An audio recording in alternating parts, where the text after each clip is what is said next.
वो पाकिस्तान जो कि 1960 से 1990 तक एशिया में सबसे तेजी से तरक्की कर रहा था, अचानक ज़वाल पजीर का शिकार क्यों हुआ, हम बताएंगे आपको आज हर एक हकीकत से आशना।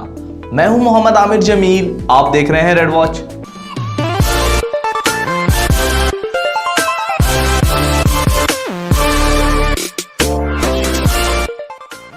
उन्नीस सौ 1960 से 1990 तक पाकिस्तान एशिया में सबसे तेजी से तरक्की करने वाले ममालिक में शामिल था। इसका जीडीपी लगातार 5 साल एशिया में सबसे हाई जीडीपी में शुमार हुआ था। लेकिन फिर 1990 के बाद से पाकिस्तान के जीडीपी और पाकिस्तान की मईशत के ज़वाल का आगाज़ हुआ और पाकिस्तान ने 1920 से ठीक 2020 तक जीडीपी को नेगेटिव तक पहुंचा दिया है।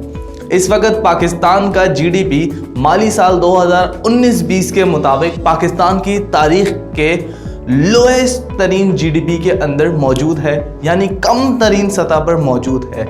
इसकी बहुत सी वजूहात हैं, आज एक एक वजह पे भी बात करते हैं, लेकिन उससे पहले बात करते हैं कि पाकिस्तान इससे आगे कैसे बढ़े। अगर पाकिस्तान इस वक्त अपनी इकॉनमी को 7% से ग्रो करता है, यानी उसका जीडीपी 7% से ग्रो होता है, तो इसके नतीजे में पाकिस्तान में मौजूद 60% यूथ, जिसे जॉब्स की ज़रूरत भी होंगी, जिनमें बहुत से लोग जॉब्स के लिए आएंगे भी और बहुत से लोग इस वक्त जॉब्स के लिए मौजूद भी हैं, उन तमाम लोगों को जॉब्स फराहम कर सकता है, ये वर्ल्ड बैंक की रिपोर्ट कहती है। अगर पाकिस्तान का जीडीपी 7% से कम ग्रो करता है अगले 5 साल में, तो शायद बहुत मुश्किल होगा पाकिस्तान के लिए।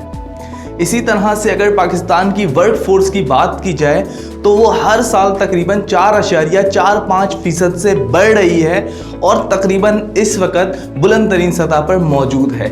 अगर पाकिस्तान के जीडीपी को ही डिवाइड किया जाए तो इसके अंदर 3 सेक्टर बनते हैं: इंडस्ट्रियल सेक्टर, सर्विसेज सेक्टर और एग्रीकल्चर सेक्टर। पहले बात करते हैं इंडस्ट्रियल सेक्टर की। इंडस्ट्रियल सेक्टर 2000 से लेकर 2020 तक 19.3% से ग्रो किया है और आज भी ये सेक्टर इसी रफ्तार से ग्रो कर रहा है। ना ही इसके अंदर बेहतरी आई है और ना ही इसके अंदर कमी आई है। यही वजह है कि इमरान खान की हुकूमत के आने के बाद इन्होंने सबसे पहले नई नई इंडस्ट्रीज़ बनाना शुरू की। जैसे कंस्ट्रक्शन के लिए एक इंडस्ट्री बनाई गई और इसके हवाले से मुख्तलिफ पैकेजेस का ऐलान किया गया, पीक आवर्स को ख़त्म किया गया, IPPs के साथ नए नए मुआहिदे किए गए, पुराने मुआहिदों पर रिविजिट किया गया, LNG के लिए नित नए मंसूबे और नित नए तरीक़ों से दरियाफ्त करने की कोशिशें की गई।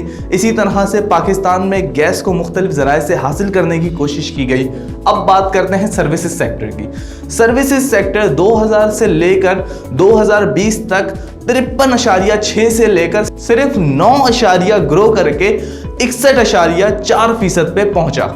यानी पाकिस्तान का जो सर्विस सेक्टर था उस तक ने इम्प्रूव नहीं किया। लेकिन इस वक्त अगर सर्विस सेक्टर की बात की जाए तो पाकिस्तान की बहुत सी यंग जनरेशन इस वक्त सर्विसेज सेक्टर में मौजूद है और बहुत सी जनरेशन सर्विसेज सेक्टर में सर्व करना चाहती है, लेकिन उनके पास अपॉर्चुनिटीज़ मौजूद नहीं है। अगर हम पर कैपिटा इनकम की बात करें तो इस वक्त पाकिस्तान की पर कैपिटा इनकम भी इतनी कोई ख़ास नहीं है जिसमें एक आम शख्स का गुजारा हो सके। अगर इस पर कैपिटा इनकम को देखा जाए तो ये इंडिया और बांग्लादेश से बहुत कम नज़र आती है, क्योंकि उनके पैसे एक तो हमसे ज़्यादा है, यानी उनकी जो करेंसी है उसकी वैल्यू हमारी करेंसी से ज़्यादा है, और दूसरा वहाँ पर जो पर कैपिटा इनकम है वो भी हमारे लोगों से काफ़ी ज़्यादा है। अब बात करते हैं एग्रीकल्चर सेक्टर की। पाकिस्तान एक एग्रीकल्चर मुल्क है, ये बात सुनते सुनते मैं बचपन से अब बड़ा हो चुका हूं, लेकिन अगर एग्रीकल्चर की बात की जाए तो इस एग्रीकल्चर ने 2000 से लेकर 2020 तक 27% से लेकर का सफ़र